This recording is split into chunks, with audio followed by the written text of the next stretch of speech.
감사하며 사는 사람에게 감사는 더욱더 충만하게 다가옵니다. 감사의 표현을 많이 하면서 삽시다. 덕분에 챌린지 함께 합니다. 덕분에 고맙습니다. 덕분에 행복합니다. 예수님과 함께 십자가를 진 키레네 사람 시몬, 아마도 유다인들의 전통에 따라 온 가족이 예루살렘에 순례를 온 것으로 추측됩니다. 예수님에 대한 소문도 듣고 또 다른 사람보다는 좀 더 가까이 가서 예수님을 보려고 했을 뿐인데 난데없이 병색에 끌려서 억지로 십자가를 같이 지게 됩니다. 그는 싫다고 저항하거나 도망치지 않고 십자가를 받아집니다. 왜 그랬을까?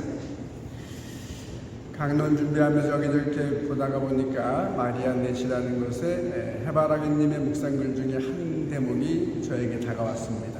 예수님과 눈 마주쳤을 거다. 여기에 더 이상 어떤 설명이 필요하겠습니까? 예수님의 소문을 들으면서 또 그의 내면에서는 계속적으로 그는 누구일까? 그토록 고대하는 메시아는 아닐까? 그런 질문. 한번 만나 뵙고 싶은 마음도 들었습니다. 그런데 그분의 눈을 마주친 것, 마치 성경에서 우리가 지금은 거울에 비친 모습처럼 어렴풋이 보지만 그때에는 얼굴과 얼굴을 마주 볼 것입니다. 고린도전서 3장의 말씀, 13장의 말씀. 우리가 주님을 희망하며 살다가 마지막에 가서야 얼굴과 얼굴을 마주 배울 그 주님의 얼굴을 키레네 사람 시몬은 바로 예수님의 십자가를 짊어지면서 그 눈빛을 교환합니다. 예수님의 눈빛을 본다는 것, 시몬에 관한 성경 관련 구절을 좀 더 살펴봅니다. 그는 키레네 사람 시몬으로서 알렉산드로스와 루포스의 아버지였는데 마르코복음 15장에서는 그런 표현을 씁니다. 주님 안에서 선택받은 루포스, 그리고 나에게도 어머니와 같은 그의 어머니에게 안부를 전해주십시오. 로마서 16장에 전하는 말씀입니다. 사도 바오로가 루포스의 어머니를, 키레네 사람 시몬의 부인을 자기 어머니라고 불렀다면 그들은 당시 교회 공동체 안에서 매우 유명하고 또 신앙적으로도 존경받는 인물이었다고 할 수 있습니다.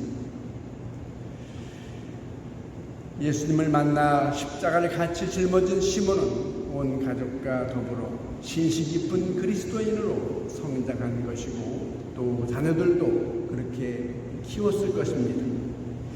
요즘 시대 표현을 하면 전남 고흥 출신의 박지성의 아버지, 아니면 대정 유성 출신 박세리 아버지, 그러면 이제 관계성을 연결시키면서 이렇게 통하는 것처럼 루포스의 아버지 키레네 사람 시몬 하면 그 당시 공동체에서는 쟁쟁한 그런 인물이었다는 거죠. 이를 통해서 볼 때 키레네 사람 시몬과 그 가정이 엉겁결에 얼떨결에 십자가를 짊어진 사건은 그냥 우연이 아니고 나중에 얼마나 큰 신앙적인 축복으로 또 하나님께로부터 받는 그 은총임을 알 수 있습니다. 복음서에서는 지난주에 하늘나라의 열쇠까지 거머쥐었던 베드로, 예수님의 순환 예고에 대해서는 부정하는 그런 베드로를 오늘 만납니다. 오늘 읽은 복음서에서 십자가를 부정하는 베드로. 말은 안 했으면 좋은데 저는 주님과 함께라면 감옥에 갈 준비도 되어 있습니다. 죽을 준비도 되어 있습니다. 우리도 그와 함께 생사를 같이 합시다. 어디든 가겠다고 호언장담한 그런 베드로입니다. 지난 주일에 만난 베드로에게 예수님께서는 하늘나라의 열쇠를 주시고 그의 신앙 고백 위에 교회를 세우셨습니다. 계파, 반석, 주님의 반석으로 그렇게 이름 지은 베드로입니다. 이렇게 야무지고 열정에 찬 베드로의 모습, 그 이면에는 또 다른 모습이 자리하고 있음을 보여줍니다. 예수님이 예언한 대로 닭이 울기 전에 3번이나 모른다고 배반했죠. 순환과 희생의 길, 섬김의 길을 통한 구원의 길은 외면합니다. 고난받는 메시아의 모습을 외면합니다. 십자가와 또 순환을 통해 부활의 영광에 이르는 메시아는 상상할 수 없었던 것입니다. 주님 안 됩니다. 결코 그런 일이 있어서는 안 됩니다. 그가 꿈꾸는 메시아의 시대는 성공, 승리, 합격, 축복 그런 것만 있을 뿐입니다. 3년이나 예수님을 따르고 섬기면서 고생했으니 승리의 그날에는 예수님의 좌우편에 앉아서 문민족을 다스리는 심판하는 권세를 누리리라는 그런 희망만 있을 뿐입니다. 예수님의 덕점 보자는 그런 신앙이지요. 같은 베드로이지만 어느 때는 야무지게 예수님의 칭찬과 함께 하늘나라의 열쇠를 받았고, 오늘은 하느님의 일을 방해하는 자요 악의 상징인 사탄이라고 그렇게 핀잔을 받습니다.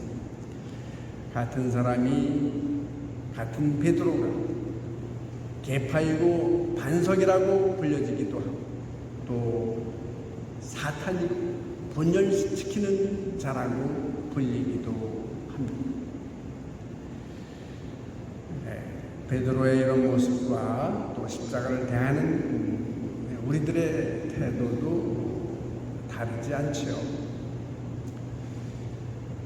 지킬 박사와 하이드 이상한 이야기에서처럼 누구나 알고 있듯 인간의 양면성에 관한 그런 내용을 이 소설은 전하고 있습니다. 우리는 간혹 본래 내 모습과 다른 너무도 악한 혹은 너무도 선한 그런 모습을, 다양성을 볼 때가 있습니다. 지킬 박사와 하이드의 이야기에서처럼 낮에 쓰는 가면이 다르고 또 밤에 쓰는 가면이 다릅니다. 누가 볼 때 하고 보지 않을 때 하고 그런 행동이 다를 수 있습니다. 성당 안에서는 그리스도인이라는 그런 얼굴을 하고 또 교회 바깥에서는 전혀 다른 그런 모습을 이렇게 보여주고 그런 생활을 하는 그런 사람들도 있습니다. 가정 안에서는 가족을 대할 때 주잡듯이 대하고 바깥에서는 품위 있게 우아하게 하는 그런 분들도 더러 있습니다. 안팎의 태도가 전혀 다른 그런 모습들, 또 교회 밖에서 내 친구들도 천주교 신자로서 내 모습을 이렇게 생각하고 우리 모습을 드러내고 있는지, 우리가 성체를 모시고 주님과 일치를 이루면서 다짐하는 기도, 그 묵상 때에는 얼마나 진지한지요. 주님 제안에 주님 모시기에 합당하지 않사오나 주님께서 나에게 오셨고 주님을 환영합니다. 백인대장의 고백을 그대로 되뇌이는 우리들입니다. 비천하고 부족한 제게 이렇듯 오시고 저와 함께 해주신 하느님 감사합니다. 이제 온전히 더더욱 주님과 일치하는 삶을 다짐합니다.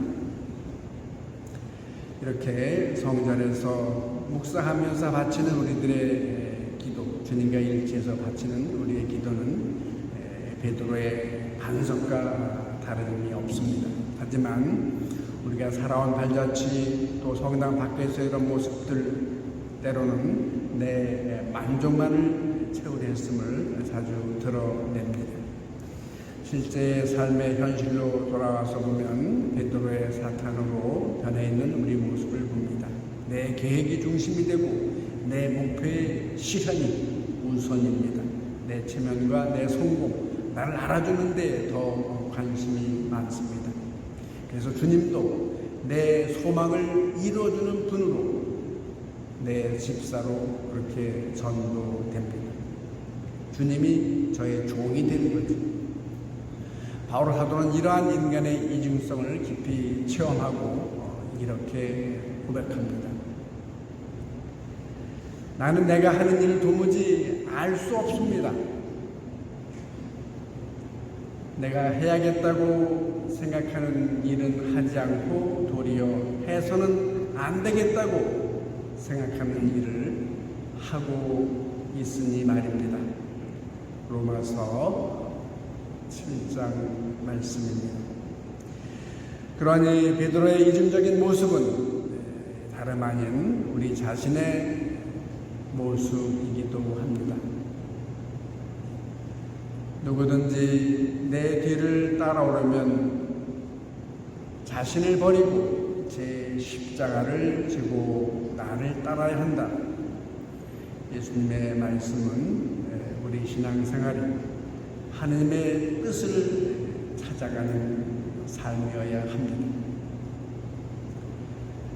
시련의 시몬처럼 억지로 재수 없어서 또는 마음 약하고 성질 급해서 지는 십자가 우리 생활 중에 많이 있지요. 반드시 크나큰 축복으로 이어진다는 것. 남을 섬기면서 축복이 몇 배로 다가옵니다.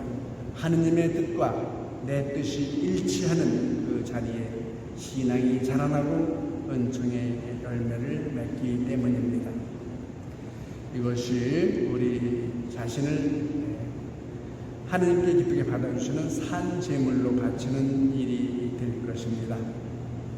하느님께 드리는 진정한 예배입니다. 주님께서는 각자에게 그 행실대로 갚을 것입니다.